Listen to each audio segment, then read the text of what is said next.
ঈমান থাকলেই যথেষ্ট নাকি জ্ঞানও দরকার বলেন তো? সম্পূর্ণ ভিডিওটি না শুনলে খুবই মিস করবেন। অতএব ধৈর্য ধরে সম্পূর্ণ ভিডিওটা শুনুন। একজন মুমিন আর একজন কাফির দুজনই সমুদ্রে পড়ল। যে সাঁতার জানে সেই বাঁচবে।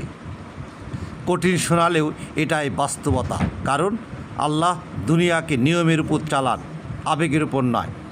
আল্লাহ দুনিয়াকে নিয়মের উপর চালান, আবেগের উপর নয়।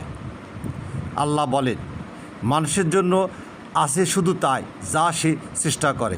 সূরা আন-নাজম 53 নং সূরা 39 নং আয়াত। শুধু ঈমান থাকলে হবে না, জ্ঞানও থাকতে হবে, প্রস্তুতি থাকতে হবে এবং চেষ্টা থাকতে হবে।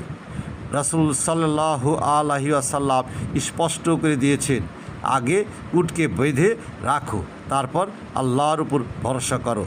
তিরমিজি। অর্থাৎ দোয়া করবে কিন্তু দরজা বন্ধ করবে, তাওয়াক্কুল করবে কিন্তু কাজও করবে। এই দুনিয়ায় আল্লাহর নিয়ম সবার জন্য সমান। তুমি যা করবে তার ফলই পাবে। এই সত্য কেবল কোরআনেই নয়, বাইবেলে বলা হয়েছে, a man ribs what he shows. তাই মনে রাখা দরকার, অজ্ঞতা কখনো ঈমানের বিকল্প নয়, অলসতা কখনো তাওয়াক্কুল নয়।